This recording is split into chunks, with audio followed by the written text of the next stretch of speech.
It's Saturday, April 21st, 2018, and you're listening to Amusing Ourselves to Death. Hi, Cam. Hi, how you doing? Not bad. What's been going on this week? Quite a lot. Well, yeah, where do we start? We've just finished another interview, quite a big interview, I'd say, for us, talking about basic income trials in India, which we can go on to talk more about. But we also interviewed Clearborn this week. Yes, Clearborn. Dr. Clearborn of Goldsmiths College, who runs their Masters in Advertising, PR and Marketing. We asked her about her book that she's written and AI. And neoliberalism. And of course also, because Clear is from Jamaica, we asked her how she felt about the Windrush situation. Yeah, she gave quite an answer. Hopefully that will be up on the site pretty soon. But yeah, the thing that she kind of mentioned at the end of that was to do with, aside from saying, of course, all these people should not have to pay anything, not go through any citizenship test, because she said that they've sat the hardest one possible by living in this country under these conditions. And to then suggest that these people should be given a biometric residency pass. Okay, yeah, so with this, I remember I was at home watching the news, probably Wednesday afternoon, and I saw Penny Marshall of the ITV interviewing Caroline Noakes, I think she is, the immigration minister, and she said, how many people have been deported? She said, I don't know. And then she said, but I'll tell you one thing, though. Everyone is going to be treated with lots of empathy by my officials, and I can guarantee you that each person will get a biometric residency permit.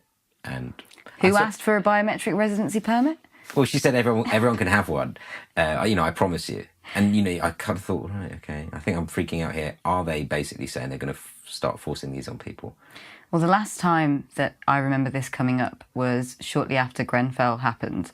And they were talking about undocumented migrants being scared of coming forward because they felt that they were going to be deported. So these people going through trauma, they were scared of coming to the authorities. And the government then was talking about giving them a 12-month amnesty from deporting them or dealing with them. And that was contingent on them handing over their biometric ID so they could be logged in the system. Now, at that point, it was framed as, I guess, as a threatening thing. It was contingent, so you have to give up these details. But here, from Caroline Noakes, she was sounding like, I guarantee you a lovely biometric ID pass.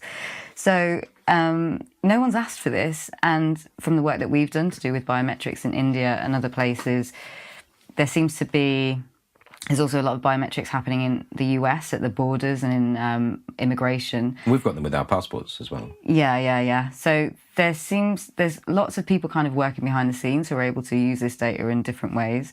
Our government is already reliant on a company like Palantir, which is Peter Thiel's company, Facebook founder, or early investor, and PayPal founder. There was an article about Palantir in yesterday's Bloomberg Business Week. You read it, didn't you? Yeah. What's it saying in terms of biometrics and ID and people? It was going through the company, some of the background information that some people may have already known, which was that it was begun with CIA seed money. Right. Peter Thiel has been at the helm of this. He's gone around and been involved in kind of Middle East politics and sold surveillance systems to them. He sold them in the US. But they were also talking about how this, while it was being used by kind of secret agencies, there was nothing that they could do to make it public. There was no kind of revenue model beyond this very secretive way of using the technology. And it had been around for many, many years now and hadn't figured out a way to... Just databases. They've got a database. Yeah. And they're selling database sort of technology or interrogation software or something like that to governments. Yeah. Okay. Palantir. Right. And then what are the latest developments in the Palantir story? So apparently they were using it at JP Morgan. And in what sense? So they were using... The bank were using it? The bank were using it for all of the logs, all the staff logs. But basically what happened was this was now also affecting the senior managers at JP Morgan. Okay, so this is HR, right? Human resources are using it, or I can't remember what, talent management, this kind of thing. They were using Palantir on their own staff. JP Morgan was using Palantir on its own staff. And so the only people who really were it creates a system whereby there's kind of one person at the top who's able to look at everybody else. So for the first time, you were seeing senior managers who, like to be excluded from being the hoi polloi or being the useless idiots. I don't understand. What do you mean? Getting used on. So you said there's someone at the top, right? What's new? What's new is that these managers are now for the first time feeling like ordinary people who are being spied on. Oh, okay. So it's not just a little clique at the top, it's just one person. It's all like, a very tight circle of people. So at the end of the piece, they were talking about how this kind of realization that this would mean that we all become suspected criminals because everybody's log can be searched, all of our data can be used to make inferences, and managers can use it in such a way. Now, this is something that Usha Ramanathan had said to us about the biometric ID card in India, and she said it was really disgusting, actually, to see the state treat its own citizens in this way, where they were saying, if you don't give us all this information, then you are a terrorist, or you're a fraudster, or you're trying to hide something. And we hear that line about if you've got nothing to hide, you've got nothing to fear. That's used really, really widely, except if you go up to someone and go, give me your password, let me have a look at all your intimate details, and then allow me to publish it in any way I wish, cropping whatever I wish. They would never do that. So it's kind of, it's a terrible, terrible line. So what you're saying, there's a double standard on privacy? Yeah, so Usha Ramanathan was saying it's turning us all into suspects, and also if we have a look at who's committed the biggest crimes in society over the last 10 years, it's all big corporations who, as we've talked about, are the guys who remain secret, and it's turning the view on the public like we all need to expose ourselves. I think for people who are working in corporations, possibly it would have been middle management who used this stuff quite a lot in order to say, in the cases when they do that, bully their staff, just make things a bit harder for them, quote the stats.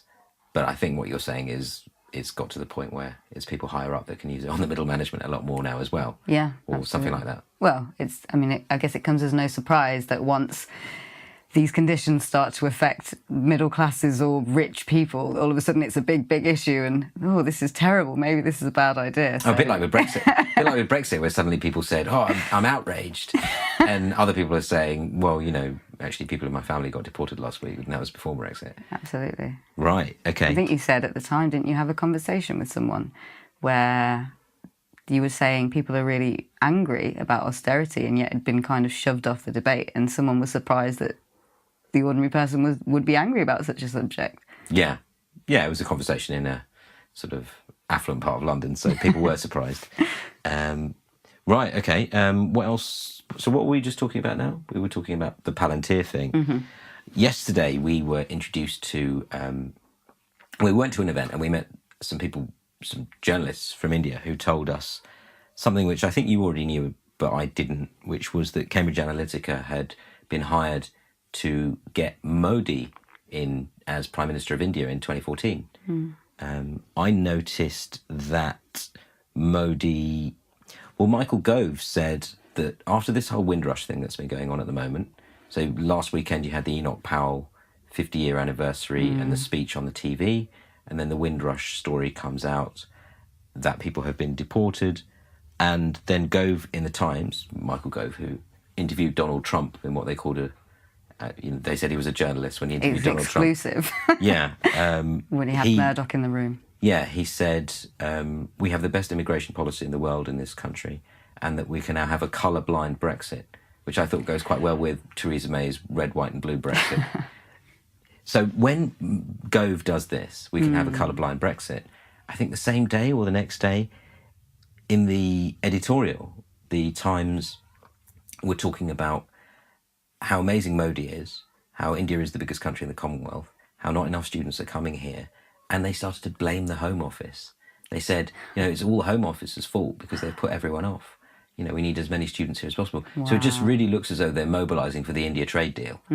Of course. With Mode 4, which I think allows young Indian graduates to come in here to work at Indian wages for 3 months or 6 months. So this is hugely controversial because if you talk about it, you sound like you're against Indian workers coming in here. But I think this is a wage story. Well, surely there's going to be a lot of people who voted for Brexit who didn't think that it would thereby mean we take in more students from India or more residents from India, obviously. But that's what Gove, I guess, is trying to tackle now by saying, oh, it's colourblind, it's fine, because now... He's starting that PR job to say when that... Yeah, so Britain has to at some point think about signing a trade deal with India and possibly do it. But the whole debate, apparently India are only asking for one thing, and that's freedom of movement for workers, labour. And what would be the point of going to university in England if medical and IT professionals from India are going to come in and work for less? You know, it's a difficult question to ask. We are both brown. So I'm not really looking to push anti-Asian sentiment in the UK. But again, I mean, our friend who talks about this, I say our friend, she's the person who told me about this is basically quite racist. And, you know, but these are still policies that if you don't discuss them, someone else will. Yeah, it's true. So Cambridge Analytica worked for Modi to get Modi in charge of India. And at the same time, the Times is promoting Modi in his time here. But the Times itself have been very soft on Cambridge Analytica. The Sun hardly ever talk about them, owned by Murdoch too. So this colourblind Brexit, I do kind of get the impression that basically Cambridge Analytica have been swinging elections around the world. And it all sounds like ALEC to me, the American Legislative Exchange Council, that are strongly connected with Liam Fox, all of these Brexiteers. In terms of they ghostwrite laws, so it's kind of this working in the background, this shadow effect. Yeah, they're ghostwriting laws, and it looks like they're influencing elections. I mean, I'd be very surprised if Murdoch and ALEC and all of these people aren't in the same clique. So Andrew Neil, there was that photo of him with these Hungarians. Did you hear about that? Yeah, it was an article in the not in the Spectator. It wouldn't be in the Spectator. It was an article in Private Eye. Sorry. Oh, was it? Right. Okay. I just saw the tweet. So I thought that was quite strange. And they had David Goodhart there. And the thing is that I always assumed that David Goodhart... Who's David Goodhart? Yeah. So I looked him up on Wikipedia. But David Goodhart, he used to run Demos, which is regarded as being a bit of a New Labour think tank. He's an Etonian. He doesn't say much about that, but he is an Etonian. He's Demos, and he was married to Lucy Kellaway at the Ep3, who is quite a good writer there. And he wrote this book called The British Dream, I think, in which he basically starts talking about how immigration just hasn't worked, and if you want to debate it, everyone says you're a racist. But now on Twitter, when he talks about, you say undocumented migrants, he says illegals. So he doesn't say... he says illegals. Which no one is illegal, right? Yeah, well, this is the Trump way of speaking. Of course it is. I came across this... Just throwing this kind of language around, yeah. And it was picked up by newspapers. There's been research into that then being used as, a derogatory term by people in street attacks or... Well, if I hear somebody say, "Oh yeah, a bunch of illegals" or something like that, I know a lot about who that person is. And what does that mean? Illegals means there's it's kind of no holds barred for you. You're not subject to the normal treatment. It's like the 13th Amendment, isn't it? I don't know if there's a film, The 13th Amendment in America, where they said that when slavery was finally abolished 100 years after the American sort of independence and everything like that, they created a new law, which they said, we'll add a 13th Amendment, which means everyone is entitled to be free unless they're a criminal. And then they went out accusing everyone of being a criminal, and then afterwards they said you don't have any rights.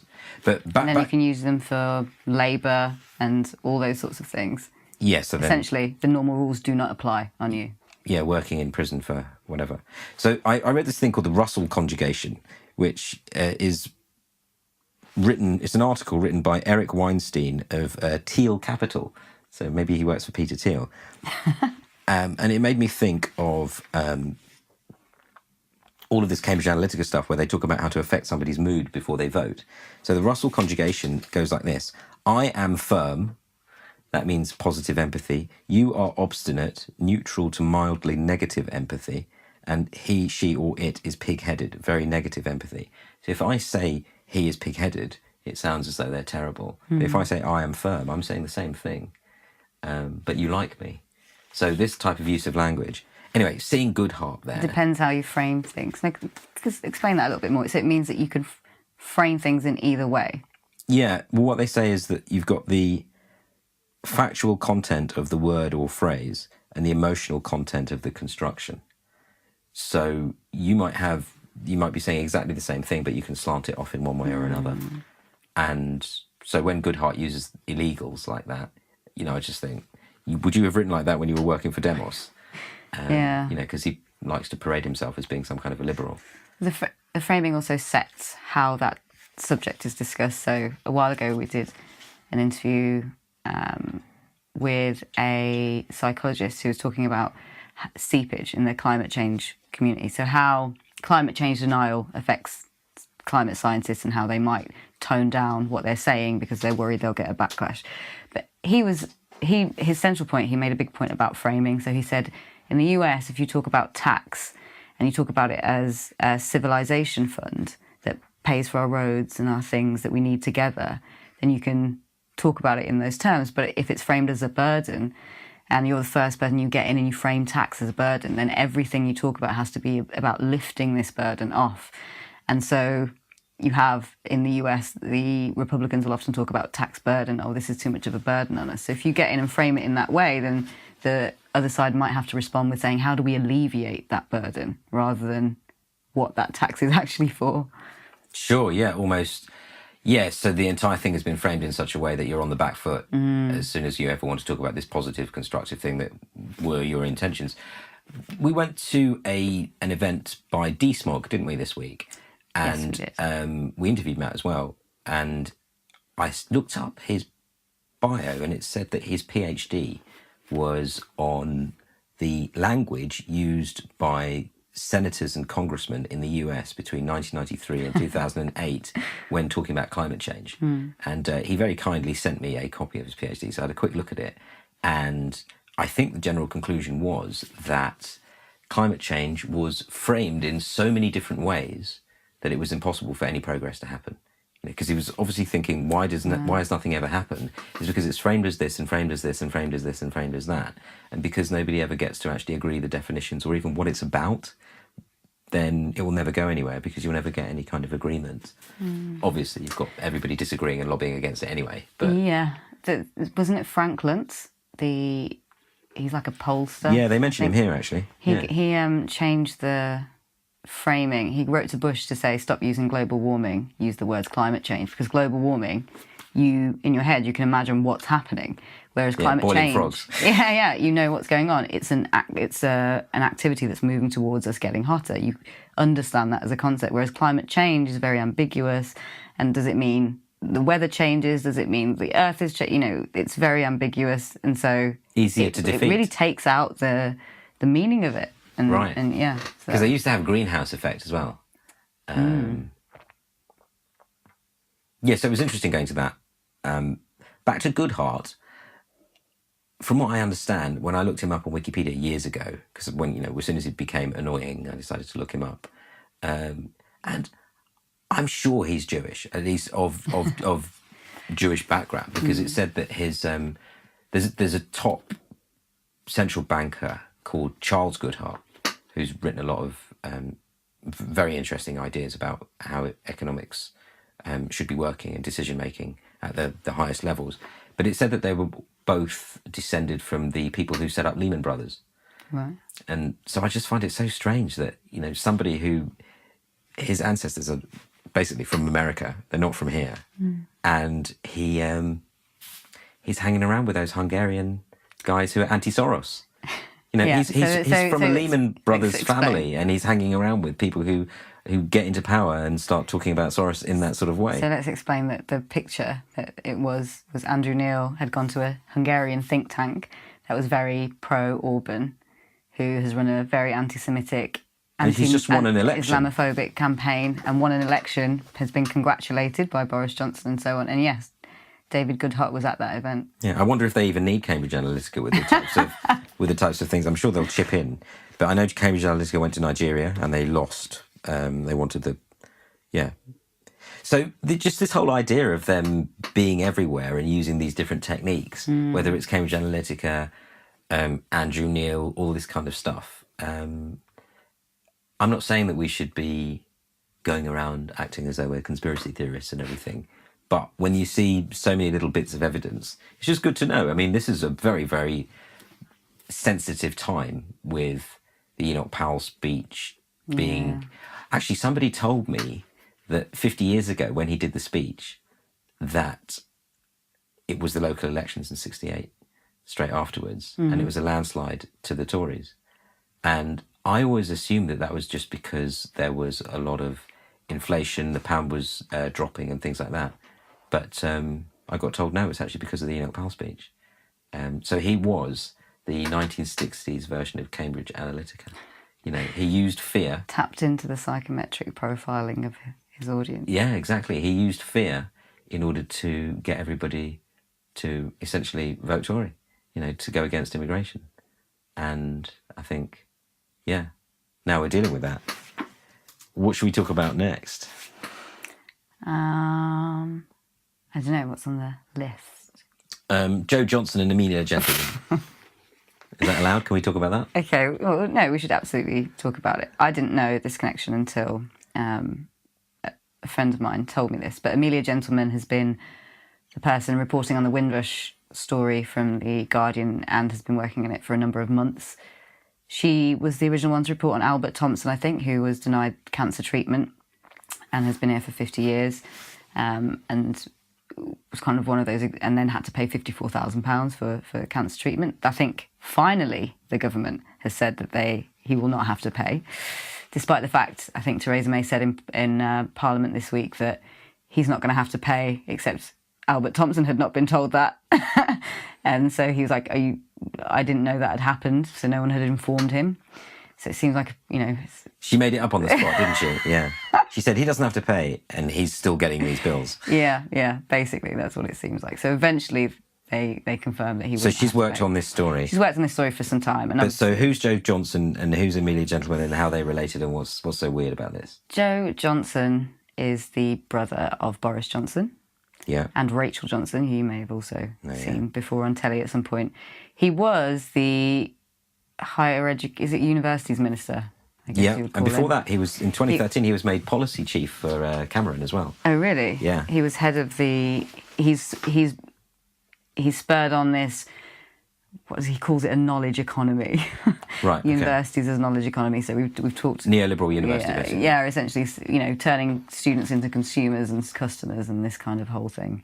Yeah, he wanted more competition in the higher education. Yeah. But in terms of him and his wife, she's doing all of these things, Amelia talking Gentleman about Windrush, and then Amber Rudd is acting like this is all news to her. But yeah, they're basically saying we didn't know about any of this. Well, Amelia Gentleman must have been working on this for ages. Joe Johnson. We don't know if she told Joe Johnson, but I can't imagine. I'm not saying that she did. Yeah. Just to make that clear. She's worked on this. She's worked on this. But she is ages. married to Joe Johnson. Yeah, and the fact that there's a problem. Which would be a big problem for the government, obviously. It's become, you know, the biggest story of this week. Well, my thinking is this. Well, you know, when I say my thinking is this, I'm wondering if it is known that Enoch Powell did the speech and then there was a massive swing to the Conservatives, then what's going on with the timing of this Windrush story? Because it's not as though people were being deported just this week. This has been going on for a while. So they knew about this happening. And nothing. So suddenly the story comes out now, straight after the 5th year anniversary. What about our good friend Nick Timothy? Let's start talking about him. Have we talked about him? We haven't talked about him yet. Yeah, so I saw that piece and now he's off Twitter. So he did a piece, didn't he? So what was the piece? So I can't remember what day it was that it came out, but he said, in my column today, I reveal how Theresa May was not actually responsible for those Go Home vans in 2013. She was on holiday at the time. Yeah, I read that and I remember thinking... Is this the best you can do? Because that's the dog ate my boss's homework. It was, the fact that you've written an article saying she was on holiday at the time in 2013. Someone else was in charge. It's incredible. And of course, what led to him leaving Twitter was that the next day... Oh, it was Bloomberg. Was it Bloomberg? Yeah, it was Bloomberg. Who said she'd actually lobbied to have tougher immigration rules and tougher attitude towards. I think she wanted tougher language on the ban. Right? Yeah. And apparently Amber Rudd and Theresa May were like one-upping each other on how extreme they were being with their policies. That. Yeah. Who could be more hardcore? Because also Amber Rudd, she said the Home Office has been too focused on policy and not on individuals. These are terrible stories, and again, she's been in charge of the Home Office for a year and a half. And who was in charge before her? Yeah, Theresa May was in charge before. So these people are gunning. They are all gunning the government, which is actually themselves. So this is, again, it's absurd. How can this be allowed to continue for any longer? So, I mean, what's the next thing is, I guess, whenever there's an election, there's these local elections, and if they win, and this is how it works, isn't it? Send everyone insane, and then collect votes. So they're obviously going to get a lot of votes, aren't they? The Do you think, as a result of this? Well, as a strategy, the thing is to just signalling to people, we'll get the job done. Forget the words. This is about saying, foreigners, how do you feel about them? And do you feel as though they are letting the side down, or you want them here and more of them and everything like that? So actually, I think that's the entire game. And now they're doing a bit of damage limitation. What do you think of that? Am I way off the money? I don't know. However, I'm not asking you to agree with me. It's definitely true that this will have an impact on the elections. Positive for the Conservatives, do you think? I don't know. I don't know. So the question, I suppose, is one good quote that Diane Abbott said was that British people are draconian in immigration in theory, but more humane in practice, which I think is interesting and probably quite true, actually, given the rhetoric that we have. When you see actually who's this is happening to, and that they are human beings who've lived this life, and what that must feel like to have these things pulled away from you after also living in this country under a hostile environment. Yeah, but people voting, you've got whatever. I'm not saying that it won't affect. I'm not saying that it possibly will. I think you've got the politics and the economics, and people are being told, "Oh, we've just Brexited, and now we need economic benefits and things like that." But then you've got Michael Gove saying it was a colourblind Brexit. Yeah, but that's obviously bollocks. So it's just a case of saying, I want to... obviously, they want to deregulate everything as soon as possible. And they want carte blanche to do whatever. Carte blanche, tee-hee-hee. So, yeah. One thing I did want to raise, right? That is something to think about, is how low are our expectations of our government? Because we've had Caroline Noakes, I believe Amber Rudd said it, we've had Kwasi Kwarteng, all saying we have no figures on this. We don't know. His literal words were, we don't know what's been happening. You were talking about the Channel 4 clip. There was a Channel 4 clip, but also Caroline Noakes has said, we don't know how many people have been deported. We don't have any information. So this, I mean, if they're saying we don't know how many people have been deported, I mean... This is our favourite subject, the politics of information. Yeah. So they're saying, how much... when they want to gun you, then they say, we've got all the stats. And we've got the big data. You can't hide. How can you not have any figures on this? How can that even be believed by a general public? How about this? How can they say that as a defence rather than as a point of shame and complete incompetence? How about this? Yesterday they got the figures. I'm saying they've got the figures. All right. So when we spoke to Clear yesterday, we asked her about organised silence. Obviously she's worked in financial markets and public relations, and understands a little bit about how information works. So we asked her about organised silence, which she mentions in her wonderful book, and she talked about strategic ambiguity and strategic ignorance. And I think Kwasi Kwarteng, if you just look at him from a strategic ambiguity and a strategic ignorance perspective, there's nothing more you need to know. So it's one-way traffic. It's exactly like we were talking about with Falciani, the HSBC whistleblower. It's information flows in one direction if it's convenient, and then the other one, I'll say, I don't know what you're talking about. Yeah. So he's basically said, I haven't seen the evidence. We don't know any numbers. And yeah, obviously the numbers do exist. Bearing in mind that immigration has been one of the biggest issues that we've talked about. The hostile environment has been a massive part of this government's You'd think policy. they want to show off about the numbers of people they've deported. You'd think they'd be, you'd think they want to be like, can't wait to tell the public about what we've been doing. Yeah, we've got the numbers down. But yeah, so then to turn around and go, we don't know what's been going on. And who are they blaming when they say that? Are they blaming Home Office officials? Are they blaming who's not briefing them? Yeah. Are they saying, oh, it's something to do with the database? Right. So they need to be given a harder time. And the thing is that... And who's resigning? But also they need to be seen to be being given a harder time, but in a way that's effective. And unfortunately, whatever anybody says, I just don't really see that happening at the moment. I don't see that happening. Yeah, I mean, I think we're probably doing okay at that. But, you know, we are obviously barely perceptible. It's pretty unbelievable that no one... This is one of those situations, it's pretty... if you see the accountability of government, this is one of those situations where all the people who are responsible, Amber Rudd, Theresa May, are very visible. They should we know go, who they yeah. are. We know who they are. They're the Home Office secretaries. And no one is stepping down. Kwasi Kwarteng actually apparently has a relationship with Amber Rudd. So it's interesting how they're all there sort of pushing a very similar line. I don't know. Even I'm going to blame the Home Office. And we don't know the figures, but what we do know is we are going to give you a biometric residency and then card. Theresa May was saying something along the lines of, what did she say? Oh, these people have rights or something like that. And then she tried to blame the Labour Party, didn't she? Oh my, yeah, of course. At PMQ, she said that decision was taken under a Labour government in 2009 to destroy the landing cards, despite the fact that the Home Office had released a statement the evening before saying that it was a UK border agency in 2010, and they confirmed it later. I think Kate Ossamore asked for a correction. So she basically lied in Parliament. I mean, again, accountabilities. What's the point of Prime Minister's questions if you can just make stuff up on the spot? Like, where is the accountability here? I feel as though you're taking a very defeatist and disempowering line here, Cam. No, I'm saying they should be given a harder time, you know? What's going to happen as a result of this? I'm angry that journalists are putting up with them saying we don't know the figures.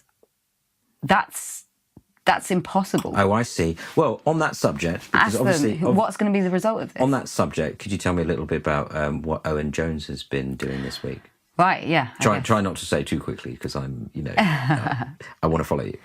Well, Owen Jones, I think it really started from a tweet, but I think he did an essay, basically suggesting that the media, from his experience, is generally a cult. There's a lot of groupthink. There's a lot of people from So this is Owen Jones from The Guardian. Yeah. And so he's saying, that the media is not a very open environment. Absolutely. Or diverse.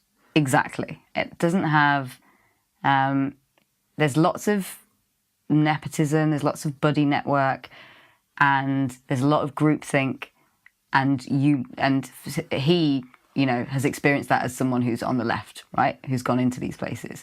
Now, the reaction has been, Tom Mills described it as surreal, and it is surreal, is that you had this kind of outpouring of journalists lining up to go, I went to a comprehensive school, and I worked for many, many years and got into the industry, which, look, I have nothing but respect for people who have come from a working class background or come from a minority background and have succeeded in the media industry given the circumstances.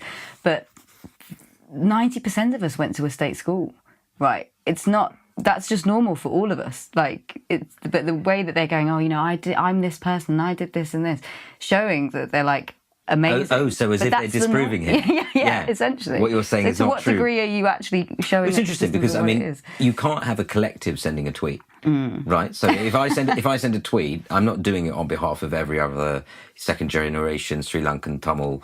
It's just me, in my opinion. And so if someone sends a tweet, they can't say, "Oh, I went here, and I went there, and I went there." They'll just say that.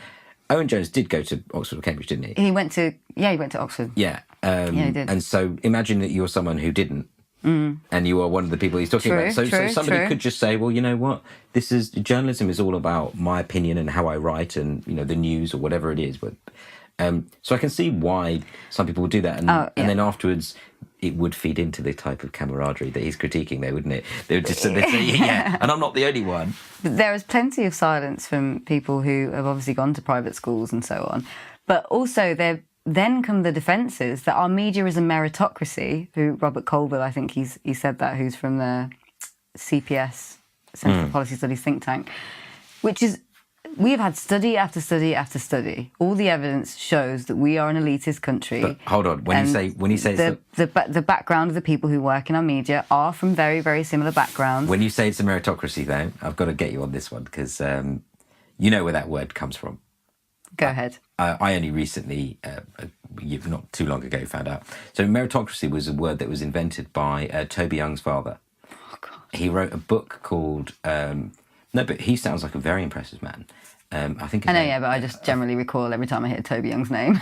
Fair play. So Toby Young's dad, I think his name was Michael Young, and he wrote this book called The Rise of the Meritocracy, or something like that. And it was a satire, and it was set in the future. And I'm not sure, that the meritocracy that he's referring to, so who does set the rules? Let's say you have civil service exams, or you have, how do you say, oh, this is the best? So just coming down to measuring something itself, setting the guidelines, the criteria, and all that sort of thing. It's a bit like the IQ tests. Apparently the IQ tests were not exactly ones that were... They didn't take into account what your background was. So they'd ask you some questions about food or something like that, and you might not eat that type of food. Sure. So the whole idea of having a meritocratic media, or all that stuff, is just very, very difficult to measure. All I can see is... What we definitely know is that we don't have it.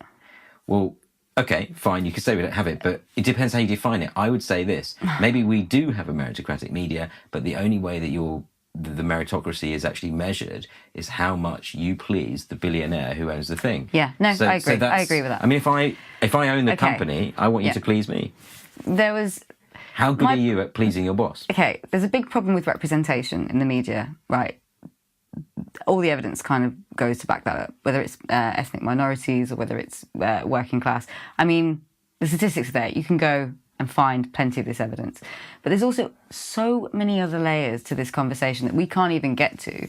First of all, and I said something about this earlier on Twitter, that if we have a bunch of journalists whose reaction to talking about elitism and power structures in the media is like this, is to shut it down. Or deny How it. do you examine the power that is in our society? Because we have similar structures happening within politics. We have similar structures happening within even kind of police forces or whatever else. The media is a big, big player in the UK in terms of replicating that system.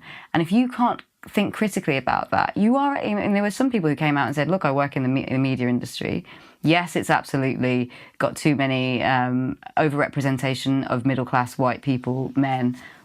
You can both be critical about your industry and still have a good story and, love what you do and have a respect for the profession. It's this degree of refusing to engage. And then there's all the other things that we talked about, which is to do with information. How do we create a meaningful... We've lost so much in our journalism industry in terms of the resources that they have to do meaningful work, to do meaningful investigative journalism, stuff like the Windrush, spending 6 months on a story and so on. So if we can't get past you even saying that there are some problems with this industry, we can't talk about what structurally we need to make things useful as a public service, to give things to our they love pulling out the whole holding power to account. It's important for democracy. We have had so few of the stories that we need, and that is at the detriment to us all. And we can't get to those subjects. I was saying, one of the other things I said was that we met at the event that we went to last night, where we met Priyanka and Apu. I met somebody else who talks about class in the UK, and she was telling me that she'd been approached by, I don't want to give too much away, a big news organisation or a big channel that wanted to create a programme to do with social mobility and wanted to get her to help set up with working class kids, set the background of the programme up, get the contacts or whatever, right? But then she couldn't have any input into safeguards or to how they would portray certain things, whether certain damaging narratives. Just give me the phone happen. numbers. Yeah, so So these are battles that. So she was like, I don't think I can do it because all the people in the team are also middle class white people, and I'm not sure I can trust them. They're like, oh, we wouldn't do anything bad. But she still has to let go of everything. Exactly. So and then when it goes these are wrong, battles that people have every day with the media. So when you push off these kinds of arguments in this way, it means that we can't talk about it, and yet every day people are having to put up with this. People are having to be working class people are having to be worried about how they get represented in the media. The hostile environment is to working class people and not the powerful in society who have PR people who call them up and say, "Will you mind running this story?" And that is the problem. And what I think, if I have to pick one thing from your rant, it's going to be your excellent tweet where you said, if you can't even talk about what's going wrong in your own industry, how on earth are you going to notice anything that's going on with corporate power generally? Exactly. Which I thought was very good and concise, Cam. So what about, one thing I noticed was Lance Armstrong. Oh, yeah. He's just been fined $5 million, and that's for doping. And I think it was the Department of Justice took him to court, and they were sort of suing him kind of on behalf of the US Postal Service because they sponsored his team. What I thought was interesting about this was, by the way, it does have everything, doping, privatisation, possibly. We'll come on to that in a second. But Floyd Landis, who you could call him a snitch, you could call him a whistleblower, but either way, he was in Lance Armstrong's team and he was doping too. And he's the one who blew the whistle. Right. So he got payout of $1 million. And he had his $1.65 million costs paid as well. Now, we were talking about incentivizing people to blow the whistle, or whatever you want to say. Let's say there's a lot of risk, there's going to be an accident. You want that to be reported. And it looks like a lot of our audit structures and things like that. Look at Grenfell, look at some of these other things. They're not working that well. And maybe we need to think about having some kind of an agency for whistleblowers to be able to actually say, we think there's a problem, let's report it. So, what do you think of that? Are you suggesting that Floyd has, I guess, been paid this $1 million, but he was also a part of the doping scam for some time? Yeah, exactly. So I suppose I've got a fairly... Everybody it would be the same for Chris Wiley, wouldn't it? He was a part of the Cambridge Analytica stuff, but then he spoke out. Obviously, we're friends with people who know Chris, but I think that other people told me, he should be in jail. He's been participating in social engineering. He knows what he's doing. He was definitely a big part, he was a part of that world and he lived that world very much so. He wasn't... So Chris Wiley, this is Cambridge Analytica, one of the programmers, the gentleman with the pink hair. I understand why people are angry about it. It's interesting, I guess. But do you think he should be paid money for blowing the whistle? Or do you think he should be... it looks like in this case, he doesn't mind. Yeah. Because he's so clever. He's never going to be short of work. But he's obviously done this for, I'd like to think, either moral reasons or to make sure he doesn't get into trouble. But do you think they should get into trouble? The guys that have done this? Cambridge Analytica? Essentially, I think no, because I think the premise of rewarding whistleblowers for coming forward, the system already incentivizes bad behaviour so much that I don't think that this at least works in our favour. And we need to encourage people to speak out and feel like there is a reward for doing the right thing. So you do think that people should be paid? I would be happy with him getting... So you think it's good that Floyd got paid $1 million? He was doping with Lance, and then afterwards he got payout? I have no problem with it. What about you? Well, I can see that it's... all the other cases I can where see that it's going to be a problem selling the idea, because... This is the whole thing, But it already isn't it? happens in the US, doesn't it? Yeah, in the financial industry. I don't know enough about it. I did a blog post, which obviously will be read by no one, which I sort of spoke about this. Well, there's been research into it, and it said that incentivization of rewarding financial whistleblowers who speak out about fraud in a bank has been extraordinarily successful with worldwide impact. Because remember, these are massive Guess frauds. How much the biggest whistleblower payment out Oh, gosh, tell me. Well, I think it's $112 million. That's a lot. I mean, like I said, I Googled it the other day and I put it on my... I'm ready to speak. Yeah, well, you've got to get in there first, Cam. You've got to get yourself a job working for a Swiss investment bank or something like that. Do a bit of. I think that was about tax. So I think that was about that was UBS, and that was somebody in 2012 who got paid $100 million because he was helping the US collect tax. And so, to do with Swiss banks. What else did I notice this week? So, again, on the American Business Channel, they were talking about, at the beginning of the week, they said, great news. Salaries are going up faster than inflation. And so they said, household wage squeeze is over, and stories like that in the Mail and the Sun. And that's all sort of frontline tabloid stuff. But then on the Business Channel, the chap, Oliver Harvey from Deutsche Bank, he said, yes, it's good that prices are going up, the living wage is coming in. And then he said... With minimum wage.